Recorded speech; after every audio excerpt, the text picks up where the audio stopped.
नमस्कार दोस्तों, मैं वैभवंश राज आपका स्वागत करता हूं तक्षशिला ट्यूटोरियल के ऑनलाइन चैनल पे। तो दोस्तों, हमने पिछले लेक्चर में क्लास 12 के चैप्टर नंबर 3 पर बात करी थी। आज हम लोग बात करेंगे लेक्चर 3.9 के बारे में। 3.8 तक हम लोग लास्ट सेशन में कंप्लीट कर चुके थे। ओके दोस्तों, तो आज का जो हमारा टॉपिक है, जहां से हम आज की क्लास शुरू करेंगे, वो है किरचॉफ का नियम। देखिए दोस्तों, किरचॉफ का नियम काफी इंपॉर्टेंट है, ना केवल इसलिए क्योंकि आप देख रहे हैं, देखिए मैंने 3 स्टार बना रखे हैं, ठीक है, बहुत इंपॉर्टेंट है। 3 स्टार मतलब वेरी वेरी इंपॉर्टेंट, ठीक है। 2 स्टार हो तो वेरी इंपॉर्टेंट और सिंगल स्टार हो तो इंपॉर्टेंट, ठीक है। देखिए ये वेरी वेरी इंपॉर्टेंट है, क्योंकि ये ना केवल आपको थ्योरी में पूछा जाएगा बल्कि आपको न्यूमेरिकल्स में भी हेल्प करेगा। ये जान लीजिए और ये मान के चलिए कि किरचॉफ लॉ बहुत ही इजी मेथड है किसी भी सर्किट को सॉल्व करने का। और दोस्तों, आप चाहे कोई सा भी सेट देखेंगे, अनसॉल्व वगैरह जब हम लोग कराएंगे तो आप देख भी पाएंगे, और आप अभी भी देख सकते हैं। ऐसा कोई साल नहीं जाता जिसमें किरचॉफ लॉ पे बेस्ड क्वेश्चन ना आए, ठीक है। ये लॉ अलग से भी थ्योरी भी पूछी जाती है, थ्योरी आए ना आए क्वेश्चन जरूर आते हैं। और किसी भी सर्किट में, किसी भी परिपथ में अगर आप किरचॉफ लॉ लगा के हल करेंगे तो आसानी से हो जाएगा, ठीक है। तो आइए समझते हैं किरचॉफ लॉ है क्या, क्योंकि इसके बिना काम नहीं चलने वाला। अच्छा, किरचॉफ एक साइंटिस्ट थे, ठीक है। उन्होंने थर्मल फिजिक्स पे भी काम किया है। आपने 11वीं क्लास में पढ़ा भी होगा किरचॉफ का नियम, ठीक है, ऊष्मा विकिरण संबंधी किरचॉफ का नियम, यानी Kirchhoff law of thermal radiation, ये सब आपने पढ़ा होगा। यहां पे किरचॉफ ने इस पर भी काम किया है, विद्युत धारा। अगर किसी परिपथ में विद्युत धारा प्रवाहित हो रही है तो हमें उसको सॉल्व करने के लिए, उस परिपथ को हल करने का मतलब होता है परिपथ में जितने अलग अलग प्रतिरोध लगे हैं, सभी प्रतिरोधों के किनारों पर कितना विभव है हम ये जाने, परिपथ के किस शाखा में कितनी धारा है हमें ये पता चले, ठीक है। ये सारे पैरामीटर जो हम लोग निकालते हैं, जो हम लोग फाइंड आउट करते हैं, उसी को हम लोग क्या बोलते हैं, परिपथ का विश्लेषण या परिपथ सर्किट का एनालिसिस, ठीक है। चलिए तो शुरुआत करते हैं। किरचॉफ के परिपथ संबंधी 2 नियम है, ठीक है। उसके पहले हम लोग फर्स्ट लॉ यानी कि पहले नियम के बारे में बात करेंगे, फिर हम लोग दूसरे नियम के बारे में बात करेंगे, ठीक है। चलिए बात करते हैं पहले नियम की। First law, point law, current law, junction law, ठीक है। प्रथम नियम, बिंदु नियम, धारा नियम और संधि नियम। तो जो प्रथम नियम है उसको समझते हैं, और इसी के साथ ये 3 नाम और याद कर लीजिए दोस्तों, क्योंकि अक्सर फर्स्ट लॉ के नाम से नहीं पूछा जाता है, ताकि आप लोग कंफ्यूज हो और गलत करो, ठीक है। तो प्रथम नियम बहुत कम यूज करते हैं, आपको कंफ्यूज करने के लिए इसका इस्तेमाल ही नहीं करेंगे। बिंदु नियम बोल सकते हैं, धारा नियम बोल सकते हैं, संधि नियम बोल सकते हैं, ठीक है। तो प्रथम नियम के 4 नाम, प्रथम नियम, बिंदु नियम, धारा नियम, संधि नियम, ठीक है। First law, point law, current law, junction law, ठीक। अब ये क्या होता है आइए समझते हैं। अक्सर हमने ऐसा देखा है, जब हम परिपथ बनाते हैं कहीं पे, कभी ना कभी ऐसा परिपथ में आपको ऐसा जरूर देखने को मिलेगा, जिस पॉइंट पर एक ऐसा बिंदु जरूर मिलेगा दोस्तों परिपथ के अंदर, जहां पर 2 या 2 तार तो जुड़े ही होते हैं, उसकी बात मैं नहीं कर रहा हूं, 2 से ज्यादा तार जुड़े हुए मिल सकते हैं, ठीक है। अभी मैं जब दूसरा नियम पढ़ाऊंगा तो आपको उसमें जो हम चित्र बनवाएंगे उसमें हम आपको ये बात दिखा भी देंगे कि परिपथ में ऐसा बिंदु मिल सकता है जिस पर 3 या 3 से ज्यादा तार जुड़े हों, ठीक है। देखिए यहां पे कुछ ऐसा ही है, तो वो बिंदु जिस पर 3 या 3 से ज्यादा तार जुड़े हुए मिल सकते हैं और या मिलते हैं, तो उसको हम लोग बोलते हैं परिपथ का संधि बिंदु, यानी कि जंक्शन पॉइंट, ठीक है। तो ये वही जंक्शन पॉइंट है। यहां पे देखिए कितने तार मिल रहे हैं, 1 2 3 4 5, टोटल 5 तार मिले हैं, ठीक है। पहले तार में धारा है I1, दूसरे तार में धारा है I2, तीसरे में I3, चौथे में I4 और 5वें तार में धारा कितनी, I5, ठीक है। अब हमको ये जानना है कि कैसे इसको समझेंगे कि किस करंट को, मतलब टोटल करंट निकाल लिए। मान लीजिए हमसे पूछा जाए कि अब बताइए, इस चित्र को देखिए, बताइए टोटल करंट कितनी है, ठीक। तो देखिए किरचॉफ ने कहा कि किसी परिपथ के किसी बिंदु या किसी संधि पर मिलने वाली समस्त धाराओं का बीजगणितीय योग 0 होता है। यानी कि किरचॉफ ने कहा था समीशन ऑफ I = 0, ठीक है भाई। चलिए अब समीशन ऑफ I का मतलब क्या होता है, ये सिग्मा है, इसको पढ़ते हैं सिग्मा। सिग्मा का मतलब होता है सबको जोड़ते जाइए, जितने भी करंट हो सबको जोड़िए। भाई यहाँ 5 करंट है, पांचों को जोड़ेंगे, I1 I2 I3 I4 I5 सबको जोड़ेंगे। लेकिन अब जोड़ते समय एक मैंने अभी जो परिभाषा बोली है उसमें मैंने एक शब्द यूज किया है, उस पर जरा सा गौर फरमाइएगा, ठीक है। मैंने जो बोला था, रिपीट कर रहा हूं मैंने बोला था कि किरचॉफ ने अपने पहले नियम में यह बताया कि किसी भी विद्युत परिपथ के किसी संधि पर मिलने वाली समस्त धाराओं का बीजगणितीय योग कितना होता है? शून्य होता है। बीजगणितीय योग यानी कि अलजेब्रिक सम का मतलब क्या होता है? अलजेब्रिक सम का मतलब यह होता है कि जो करंट पॉजिटिव है उसको पॉजिटिव लेंगे, जो करंट निगेटिव है उसको निगेटिव लेंगे। अब पॉजिटिव निगेटिव का मतलब क्या है? पॉजिटिव निगेटिव का मतलब हम लोग कैसे पहचानेंगे भाई? कैसे पता लगाएंगे कि कौन सी करंट पॉजिटिव लेनी है और कौन सी करंट निगेटिव? तो इसके लिए एक छोटा सा क्राइटेरिया है, समझिएगा जरा। अपने आप को सपोज करिए कि आप यहां पर खड़े हैं, आप जंक्शन पर आके खड़े हैं, इस पॉइंट पर आप खड़े हो, ठीक है। अब देखिए, जब आप इस बिंदु पर खड़े होंगे तो I1 करंट आपकी ओर आ रही है, मतलब I1 करंट किधर जा रही है? संधि की ओर जा रही है। I2 करंट संधि से दूर जा रही है, देखिए बाहर भाग रही है। I3 करंट संधि की ओर आ रही है। I4 करंट फिर से बाहर है। I5 करंट फिर से अंदर है, ठीक। चलिए इसको समझेंगे। हम लोग क्या बोलेंगे? जो धारा संधि की ओर जाएगी वो पॉजिटिव होगी और जो धारा संधि से दूर जाएगी वो निगेटिव होगी। आप इस बात को, कंफ्यूजन ना हो आपको, इस बात को अच्छे समझने के लिए आप ऐसा समझ सकते हैं कि जो पैसा आएगा आपके पास, ठीक है, जो पैसा आपकी जेब में जाएगा वो पैसा आपकी संपत्ति में बढ़ोतरी करेगा, मतलब वो पॉजिटिव इफेक्ट देगा। मतलब वो पॉजिटिव इफेक्ट का मतलब यह है कि वो बढ़ेगा, ठीक है, तो वो पॉजिटिव इफेक्ट होगा। और उल्टा जो पैसा आप खर्च कर रहे हो, आपकी जेब से जो पैसा निकल रहा है वो आपकी संपत्ति को डाउनवर्ड, नीचे की ओर ले आएगा, मतलब वो निगेटिव इफेक्ट देगा। बिल्कुल वैसा ही होता है, जो धारा संधि की ओर आएगी वो पॉजिटिव और जो धारा संधि से दूर जाएगी वो निगेटिव। अब सबको पॉजिटिव वाले को पॉजिटिव, निगेटिव वाले को निगेटिव लेकर सबको जोड़ते चलिए और इक्वल में क्या दिखाएंगे? इक्वल में जीरो के बराबर कर देंगे, ठीक है। क्यों? क्योंकि किरचॉफ ने कहा है कि इक्वल में जीरो होगा, सभी धाराओं का बीजगणितीय योग टोटल जीरो आना चाहिए, ठीक है। चलिए स्टार्ट करते हैं इससे। I1 देखिए संधि की ओर आ रही है ना धारा, तो कैसी होगी? पॉजिटिव होगी, तो I1 को हमने पॉजिटिव लिया। I2 धारा जो है वो संधि से दूर जा रही है, तो यहां पर I2 की वैल्यू हम लोग माइनस में लेंगे, ठीक है। चलिए I3 करंट जो है वो संधि की ओर आ रही है, तो फिर I3 क्या होगी? फिर से पॉजिटिव होगी I3, ठीक। चलिए भाई, और I4 देखिए संधि से दूर जा रही है, तो ये कैसी होगी? निगेटिव। और I5 देखिए संधि की ओर आ रही है, तो ये करंट कितनी हो, कैसी होगी? पॉजिटिव होगी, ठीक है। चलिए इक्वल में हमने जीरो कर दिया, इतना काफी है। यहां पे लिख देता हूं फिगर 1, ठीक है, रेफर करने के लिए हमने यहां पे लिख दिया। बोल दूंगा कि जैसा जैसा फिगर 1 में दिखाया गया है, ठीक है। ओके, इसकी देखिए प्रथम नियम की दो परिभाषाएं, एक परिभाषा मैं बता चुका हूं, एक परिभाषा अभी मैं खुद बनाऊंगा।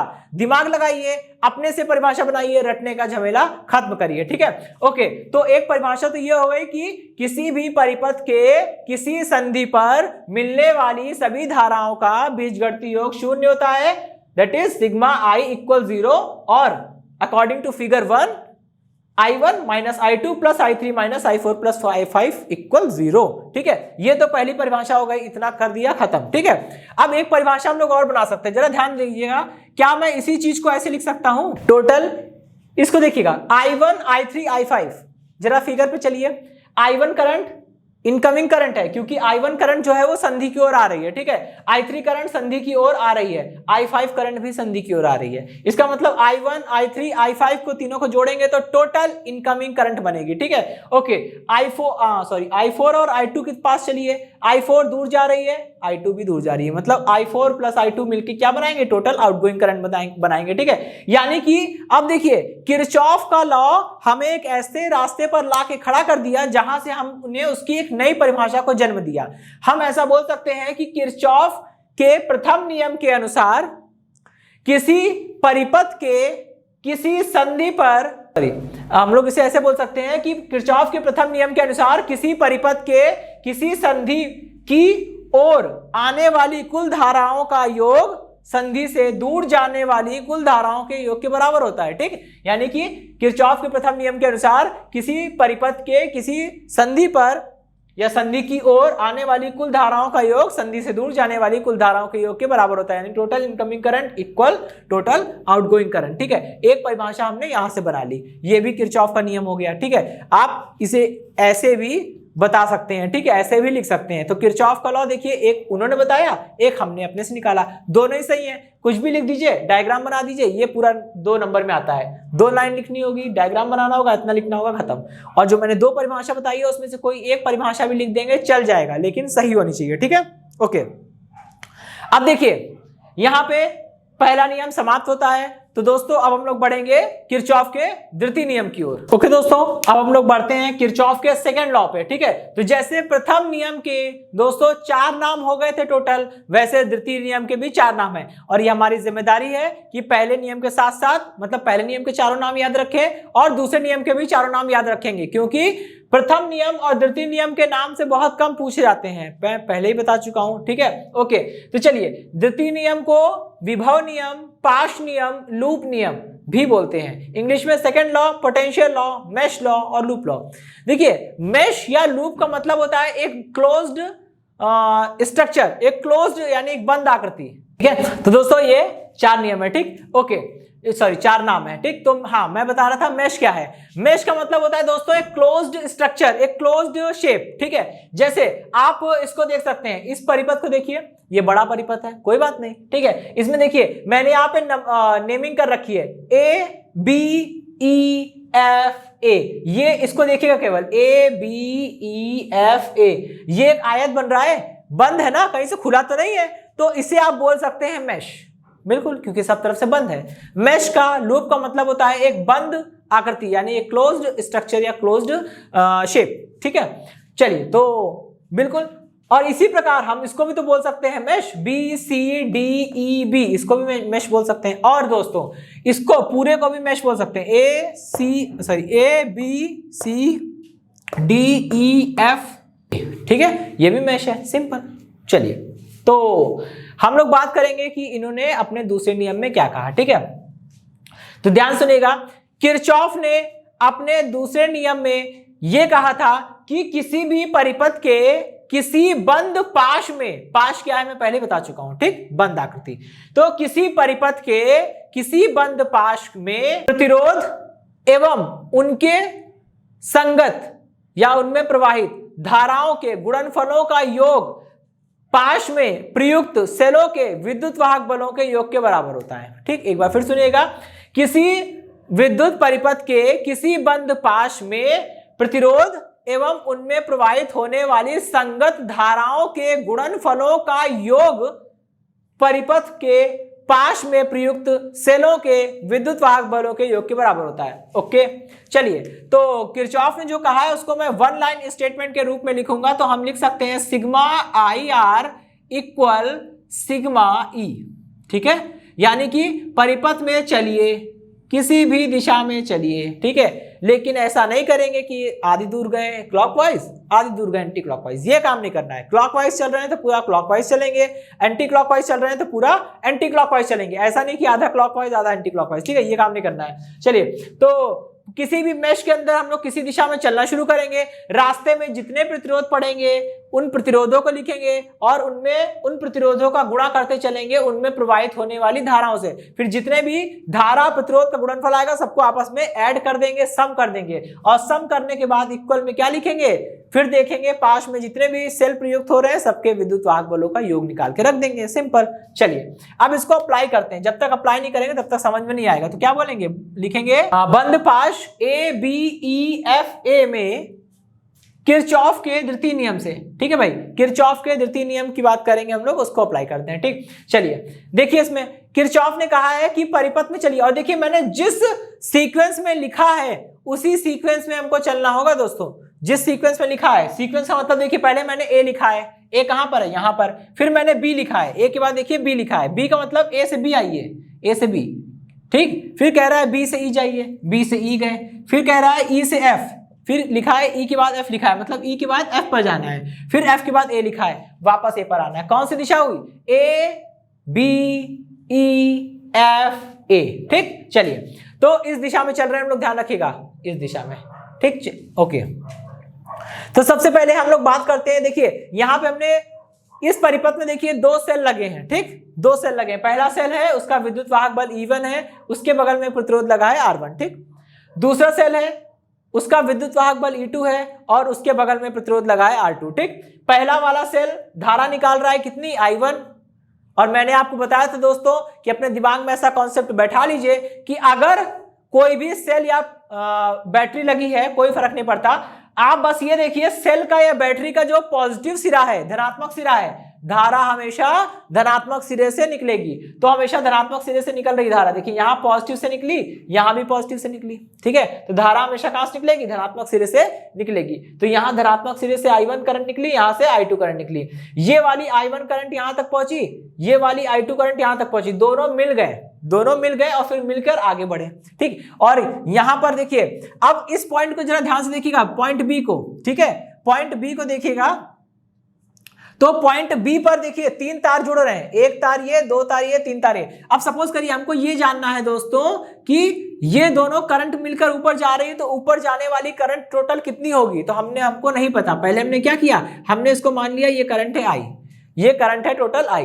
अब किरचॉफ लॉ लगाइए, किरचॉफ का पहला नियम, किरचॉफ का पहला नियम कहता है, देखिए दोस्तों सबको भूल जाइए, केवल इस संधि को देखिए, इस संधि बी को देखिए। संधि बी पर 3 तार मिल रहे हैं, जैसे पहले हमने बताया था वहां 5 तार मिल रहे थे, यहां केवल 3 तार मिल रहे हैं। पहला तार जो है उसमें करंट कितनी है, I1, लेकिन I1 करंट जो है वो संधि की ओर आ रही है, यानी I1 की वैल्यू कितनी लेंगे हम लोग, पॉजिटिव। और देखिए यहां से जो करंट I2 निकल रही है वो भी संधि की ओर आ रही है, यानी I2 का मान भी कितना हो जाएगा, पॉजिटिव होगा, तो प्लस में I2 हो गया। ठीक है, चलिए अब बात करते हैं इसकी।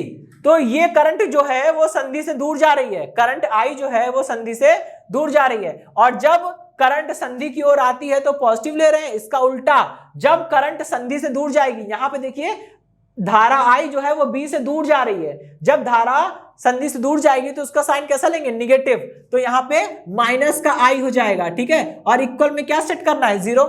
चलिए, तो यहां से I की वैल्यू कितनी हो जाएगी, I की वैल्यू हो जाएगी I1 प्लस I2। ठीक है, इसीलिए देखिए मैंने डायरेक्ट क्या कर रखा है, ये I2, ये जो I करंट है वही तो यहां फ्लो हो रही है, और देखिए यहां मैंने क्या लिखा है, I1 प्लस I2, क्योंकि मुझे पता है यहां से करंट I1 आई, यहां से करंट I2 आई, तो संधि की ओर आने वाली कुल धारा, संधि की ओर आने वाली कुल धाराओं का योग संधि से दूर जाने वाली धारा के बराबर होता है, यानी कि I का मान I1 और I2 के योग के बराबर होगा। ठीक है, ओके दोस्तों, तो चलिए दोस्तों देखिए यहां पे ऊपर करंट कितनी जा रही है, ऊपर करंट जा रही है हमारी I1 प्लस I2। चलिए अभी मैंने इस पाश को लिया है, ऊपर वाले पाश को, A B E F A, इसको लिखना शुरू करिए। पहले A से B गए, कौन सा प्रतिरोध मिल रहा है, A से B के बीच में कौन सा प्रतिरोध है, R4, तो हमने यहां लिख लिया R4। ठीक है, प्रतिरोध के साथ धारा कितनी है, प्रतिरोध में कितनी धारा प्रवाहित हो रही, भाई धारा यही प्रवाहित हो रही ना, यही करंट, तो यहां से और यहां से दोनों करंट मिली, एक करंट यहां से मिली, एक करंट यहां से मिली, ये दोनों मिलके ऊपर चले गए। ठीक है, तो यहां ऊपर जो करंट जा रही है B से A की ओर फ्लो हो रही है, उसका मान कितना है, I1 प्लस I2, और यही I1 प्लस I2 करंट तो I4 में से भी जाएगी। इसका मतलब प्रतिरोध का गुणा किससे किया, प्रतिरोध का गुणा हम करेंगे धारा से। धारा कितनी है, I1 प्लस I2। ठीक है, ओके, और यहां प्रतिरोध कितना है, R4। ठीक, इसी तरह से अब आगे बढ़िए, A से B गए, अब हमें B से E जाना है, भैया B से E चलिए, B से E चलेंगे। और दोस्तों एक और चीज देखिए, हम A से B जा रहे हैं, ठीक है, हम किधर से गए, A से B गए, लेकिन देखिए करंट देखिए B से A है। जब भी हम लोग धारा के विपरीत दिशा में चलेंगे, धारा जा रही है B से A, हम आ रहे हैं A से B, जब हम धारा के विपरीत चलेंगे तो I और R का गुणनफल कैसा होगा, निगेटिव होगा। तो दोस्तों यहाँ पे निगेटिव साइन लेना ना भूलिएगा। ठीक है, A से B गए, अब बात करते हैं B से E। B से E जाइए, रास्ते में कोई प्रतिरोध मिल रहा है, यस, देखिए B से E गए, रास्ते में कौन सा प्रतिरोध मिला, R1, तो यहां लिखेंगे R1। R1 में करंट कितनी है, R1 में करंट है I1, तो R1 का गुणा किससे किया, I1 से किया। लेकिन दोस्तों ध्यान दीजिएगा, करंट आ रही है E से B की ओर और हम लोग जा रहे हैं B से E की ओर, तो धारा के अपोजिट चल रहे हैं, धारा के अपोजिट चलेंगे तो निगेटिव साइन होगा, तो यहाँ पे माइनस साइन आ जाएगा। ठीक है, अब हम लोग जा रहे हैं E से F, E से F में कोई प्रतिरोध नहीं है तो कुछ लिखने की आवश्यकता भी नहीं है। लेकिन दोस्तों जब F से A की ओर आएंगे, F से A की ओर आएंगे तो रास्ते में एक प्रतिरोध मिलेगा, कौन सा, R5, तो यहां लिख देंगे R5। ठीक है, R5 में करंट कितनी है, I1 प्लस I2। ठीक है, तो यहां लिख देंगे I1 प्लस I2। और दोस्तों देखिए हम आ रहे हैं F से A की ओर और धारा जा रही है A से F की ओर, हम फिर से धारा के विपरीत चल रहे हैं, तो यहां पे साइन कैसा होगा, निगेटिव होगा, कोई बात नहीं। अब इक्वल में क्या लिखना है, इक्वल में किरचॉफ कहते हैं इक्वल में सेल में पाश में जितने भी सेल लगे हैं सबका विद्युत वाहक बल लेके जोड़ डालिए, ठीक है। अब जरा ध्यान से देखिए, A B E F A में कितने सेल लगे हैं, केवल यही तो लगा है, ये वाला सेल लगा है लेकिन वो नीचे है ना, मैं बात कर रहा हूं A B E F A, इसमें केवल एक ही सेल लगा है, कोई बात नहीं। तो यहां पे लिखेंगे E1, इस वाले सेल का विद्युत वाहक बल E1। लेकिन अब E1 को पॉजिटिव लेंगे या निगेटिव, तो ये दोस्तों इस बात से निर्धारित होगा कि आप देखिए जरा, आप किस दिशा में चल रहे हैं, आप चल रहे थे ए से बी, फिर आपने बी से ई क्रॉस किया। जब आप सेल को क्रॉस करेंगे या बैटरी को क्रॉस करेंगे तो आप बस ये देखिए कि आप सेल के कौन से प्लेट से कौन से प्लेट पर जा रहे हैं। यहां देखिएगा ए से बी आए, कोई बात नहीं, जब आप बी से ई जा रहे हो तो आप सेल के अंदर से गुजर रहे हो, जब आप सेल के अंदर से गुजरेंगे, उसको क्रॉस करेंगे, तो आप देखिए ये वाली बड़ी वाली लाइन होती है पॉजिटिव, यानी कि हायर पोटेंशियल पे, उच्च विभव पर होती है, और जो छोटी वाली लाइन होती है वो निम्न विभव पर होती है। आप इसको ऐसा बोल सकते हैं कि ये सेल का पॉजिटिव इलेक्ट्रोड है और ये सेल का निगेटिव इलेक्ट्रोड है। जब आप सेल के अंदर से क्रॉस करोगे, सेल को क्रॉस करेंगे और आप देखिए सेल के पॉजिटिव इलेक्ट्रोड से चलकर सेल के निगेटिव इलेक्ट्रोड पर आ गए हैं, तो जिस इलेक्ट्रोड पर आप पहुंचेंगे ना उसका साइन लेंगे, ठीक है। हम जब बी से ई की ओर जा रहे हैं तो हम सेल के पॉजिटिव इलेक्ट्रोड से उठकर निगेटिव पर जा रहे हैं, तो सेल के निगेटिव इलेक्ट्रोड पर पहुंचे हैं तो E1 की वैल्यू कितनी हो जाएगी, निगेटिव लेंगे, ठीक। अच्छा, सपोज करिए दोस्तों अगर हम उल्टा चलते, अगर हम ई से बी आ रहे होते हैं, बी से ई ना जाकर ई से बी आ रहे होते हैं, हम लोग ऐसे चल रहे होते हैं, हम लोग ऐसे आ रहे होते हैं, तो सेल को क्रॉस करते समय निगेटिव प्लेट से पॉजिटिव प्लेट की ओर जाते हैं तो E1 की वैल्यू पॉजिटिव लेते हैं, लेकिन यहाँ ऐसा नहीं है, ठीक है। माइनस माइनस माइनस सब में कॉमन हो जाएगा और कितना बचेगा, ये बचेगा I1 plus I2 multiplied by I।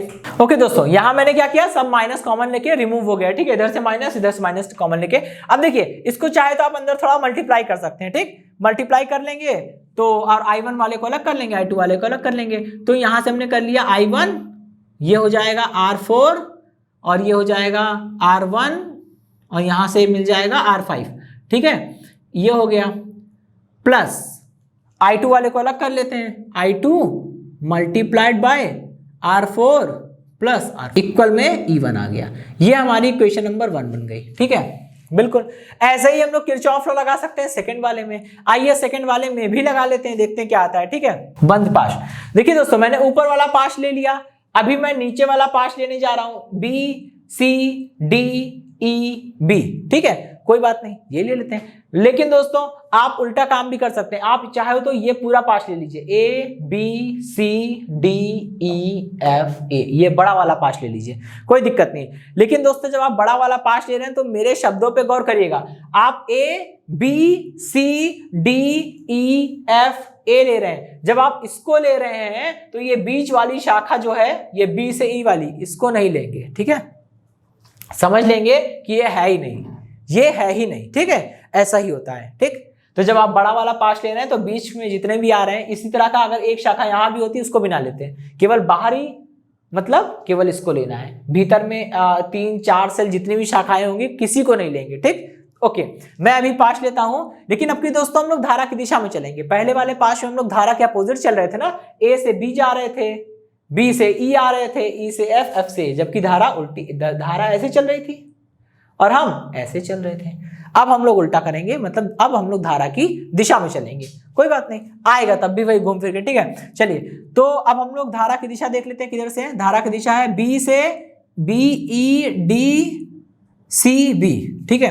तो बंद पाश एफ कह रहा हूं, BEDCB में, चलिए भाई, ओके, लगाइए इसमें किरचॉफ लॉ, ठीक है। बिल्कुल, सबसे पहले हमें बी से ई जाना है, बी से ई चलना है दोस्तों, बी से ई ऐसे चलना है, उल्टा काम नहीं करना है कि बी से ई चले आ रहे हैं, ठीक। जो लिखा है यहाँ पे, जो लिखेंगे उसी को फॉलो करेंगे, वरना टीचर इसको देखते हैं, आपकी इक्वेशन को देखते हैं, गलत करा कट जाएगा, इतना ध्यान नहीं देंगे, इतना वो टाइम नहीं खपाएंगे, ठीक है। और आपकी इक्वेशन गलत बनेगी तो गलत सॉल्व करेंगे तो I1 I2 सबकी वैल्यू गलत आएगी, और न्यूमेरिकल गलत तो मतलब पूरा गलत, ठीक है। ओके चलिए, तो बी से यहां मैंने लिखा है, पहले मैं बी से ई जा रहा हूं, तो पहले हम लोग बी से ई जाएंगे। रास्ते में क्या कोई प्रतिरोध पड़ रहा है? देखिए चित्र को, बिल्कुल जब आप बी से ई की ओर जा रहे हैं तो रास्ते में एक प्रतिरोध मिल रहा है, उसका नाम क्या है? R1। तो यहां सबसे पहले हम लोग लिखेंगे R1, ठीक है, कोई बात नहीं। अब देखिए R1 में धारा कितनी है दोस्तों? ये जो करंट है I1, देखिए यहां से करंट I1 निकली थी, यहां से करंट I2 निकली थी, ये करंट I1 और ये करंट I2 दोनों मिल गई और मिलके total current I1 plus I2 ऊपर गई। यही total current I1 plus I2 यहां पे है। यहां भी करंट कितनी है दोस्तों? यहां भी करंट हो जाएगी I1 प्लस I2, ठीक है, ओके। लेकिन जब यहां पे बात आएगी तो कुछ करंट इधर, कुछ करंट इधर, ठीक है। इस पे करंट कितनी आ जाएगी? इस पे करंट आ जाएगी I1, इस पे करंट आ जाएगी I2। पहली वाली सेल से I1 धारा निकली थी तो पहली वाली सेल को I1 धारा लौटकर वापस आ जाएगी, और दूसरे वाले सेल से धारा निकली थी I2 तो दूसरे वाले सेल के पास धारा I2 वापस आ जाएगी, ठीक। इतनी बात समझ में आ गई? गुड, ठीक है। अब देखिए हम B से E चले तो रास्ते में प्रतिरोध मिला R1, उसको लिख लिया। अब ये भी तो देखिए उस R1 में धारा कितनी है? उस R1 में धारा है I1, तो R1 का I1 से मल्टीप्लाई कर दिया, और दोस्तों मल्टीप्लाई करने बाद जो आया है वो पॉजिटिव होगा या निगेटिव? कैसे पता चलेगा? वो इस बात से पता चलेगा कि आप ये देखिए कि आप धारा की दिशा में चल रहे हो तो I और R का गुणनफल पॉजिटिव, अगर आप धारा के अपोजिट दिशा में चल रहे हैं तो I और R का गुणनफल निगेटिव होगा, ठीक है। देखिए यहां पे I और R का मल्टीप्लिकेशन कितना हो जाएगा? I1 into R1। I1 R1 का प्रोडक्ट कितना होगा? निगेटिव लेंगे दोस्तों, क्योंकि धारा किधर चल रही है? धारा चल रही है E से B और हम चल रहे हैं B से E। देखिए धारा ऐसे आ रही है ना, एरो बना है, धारा ऐसे आ रही है, हम ऐसे जा रहे हैं, तो हम धारा के अपोजिट चल रहे हैं, और जब भी हम धारा के अपोजिट चलते हैं I और R का गुणनफल जो होता है वो हमेशा निगेटिव होता है, जैसे हमने पहले वाले इक्वेशन में किया था, ठीक है। तो यहाँ पे भाई ये तो निगेटिव हो जाएगा, ठीक। अच्छा अब हमको चलना है E से D जाना है, E से D आ रहा है, कोई प्रतिरोध है? कोई नहीं है, तो कोई बात नहीं, आगे बढ़िए। D से C चलिए, D से C चलेंगे, क्या कोई प्रतिरोध है? यस, प्रतिरोध कितना है? R2 लगा है, तो R2 लिखा। R2 में बहने वाली धारा कितनी है? R2 में बहने वाली धारा है I2, तो करंट I2 यहां पे आएगी, वही इसमें जाएगी, तो R2 में बहने वाली धारा है I2, तो R2 का मल्टीप्लाई करेंगे I2 से, R2 इंटू I2, ठीक है। अब इसकी साइन इसका पॉजिटिव होगा या निगेटिव? ये दोस्तों इस बात पे निर्भर करेगा कि आप धारा की दिशा में हैं या अपोजिट। देखिए धारा आ रही है D से C की ओर, धारा ऐसे है D से C, हम भी तो चल रहे हैं D से C ना, क्योंकि देखिए हम B से E गए, E से D गए, D से C गए, धारा भी इसी दिशा में है, तो हम और धारा दोनों एक ही दिशा में है, तो ये वाला चिन्ह कैसा होगा? ये वाला साइन पॉजिटिव होगा, ठीक है। अच्छा अब लास्ट में C से B चलिए, C से B चलिए, कोई प्रतिरोध लगा है? यस, कौन सा प्रतिरोध है? R3, तो ये लिखेंगे R3। R3 में बहने वाली धारा कितनी है? I2, तो R3 में बहने वाली धारा I2, और I2 इंटू R3 का प्रोडक्ट पॉजिटिव निगेटिव, ये धारा बह रही है C से B की ओर, हम भी जा रहे हैं C से B की ओर, हम धारा की दिशा में चल रहे हैं, तो I और R का प्रोडक्ट हमेशा पॉजिटिव होगा, तो ये भी हो गया हमारा पॉजिटिव। इक्वल कितना हो जाएगा? इक्वल में हमें यह देखना होगा कि पास में कितने सेल लगे हुए हैं, ठीक है, कितने सेल लगे हैं हमको ये देखना है केवल, ठीक। चलिए तो पहले देखिए इस वाले पास में B E D C B में 2 सेल लगे हैं, पहला सेल दूसरा सेल। इन दोनों सेलों की अगर मैं बात करूं तो पास में प्रयुक्त होने वाले सेलों के विद्युत वाहक बलों के योग के बराबर होता है, ठीक है। तो पहले वाले सेल को जरा देखिए, पहले वाले सेल का विद्युत वाहक बल कितना है दोस्तों? E1, तो E1 लिख लिया। अब E1 पॉजिटिव होगा या निगेटिव? वो इस बात पर निर्भर करेगा हम चल किधर रहे हैं। हम चल रहे हैं दोस्तों B से E, जब हम B से E की ओर चलेंगे रास्ते में सेल मिलेगी, सेल को क्रॉस करेंगे, और जब सेल को क्रॉस कर रहे हैं देखिए पहले हम किस पे हैं? निगेटिव, पहले हम पॉजिटिव इलेक्ट्रोड पे हैं, जब हम सेल को क्रॉस करेंगे तो पॉजिटिव इलेक्ट्रोड से निगेटिव वाले इलेक्ट्रोड पे गए, फिर आगे बढ़ेंगे, तो जिस इलेक्ट्रोड पर हम जाते हैं उसी का साइन लेते हैं, यानी E1 का साइन कैसा होगा? निगेटिव, ठीक है। फिर आगे बढ़िए, B से E क्रॉस किया, E से D हुआ, फिर D से C, जब आप D से C क्रॉस करेंगे दोस्तों तो देखिए यहां तक आए, फिर आप निगेटिव इलेक्ट्रोड पर हैं, फिर आप निगेटिव इलेक्ट्रोड को क्रॉस करके पॉजिटिव पर जा रहे हैं, फिर आगे बढ़ रहे हैं, तो जिस इलेक्ट्रोड पर हम लोग पहुंचते हैं, जिस इलेक्ट्रोड से चलकर सेल या बैटरी के जिस इलेक्ट्रोड से चलकर जिस इलेक्ट्रोड पर पहुंचते हैं उस वाले इलेक्ट्रोड का साइन लेते हैं। अगर दूसरा इलेक्ट्रोड जिस पर हम पहुंचे हैं वो पॉजिटिव है तो ई की वैल्यू पॉजिटिव हो जाएगी, अगर वो निगेटिव है तो ई की वैल्यू निगेटिव हो जाएगी। ठीक है, तो यहां देखिए जब हम डी से सी की ओर आ रहे हैं, पहले निगेटिव प्लेट पर थे, उसको क्रॉस करने बाद पॉजिटिव पर पहुंचे, तो जिस प्लेट पर पहुंचते हैं उसका साइन लेते हैं, तो E2 कितना हो जाएगा, पॉजिटिव हो जाएगा। ठीक है, अब इसको केवल सॉल्व करना है, तो ज्यादा से ज्यादा हम लोग माइनस और प्लस को आगे पीछे करके लिख सकते हैं। ठीक है, तो कितना हो गया, ये हो गया I2 R2 प्लस R3, भाई कॉमन ले लिया यहां से, है ना, क्या दिक्कत है, यहां भी I2 यहां भी I2, माइनस में I1 R1 इक्वल कितना हो जाएगा, ये हो जाएगा E2 माइनस का E1, इक्वेशन नंबर 2। ठीक, चलिए इक्वेशन 1 और इक्वेशन 2 ये दोनों, ठीक है, इन दोनों की बात करें। अब इन दोनों को आप सॉल्व कर सकते हैं, इन दोनों को सॉल्व कर लेंगे, I1 की वैल्यू मिल जाएगी, I2 की वैल्यू मिल जाएगी और आप इसको आसानी से हल कर सकते हैं। तो दोस्तों आज के हमने सेशन में जो भी पढ़ा, ठीक है, काफी इंपॉर्टेंट सेशन था। इसमें हमने किरचॉफ के लॉ पढ़े, ये दोनों लॉ थ्योरी में पूछे जाते हैं, क्वेश्चंस में भी आते हैं और आगे आपको मतलब प्रैक्टिकल वगैरह में भी इसको लगा के ही कैलकुलेशन वगैरह करनी होगी। ठीक है, तो दोस्तों आज हम लोग सेशन में जो भी पढ़ा इसके लिखित नोट्स प्राप्त करने के लिए नीचे डिस्क्रिप्शन में दिए गए लिंक पर जाके क्लिक कर सकते हैं। तो दोस्तों आज के सेशन के लिए इतना ही, मिलते हैं हम लोग नेक्स्ट सेशन में, धन्यवाद।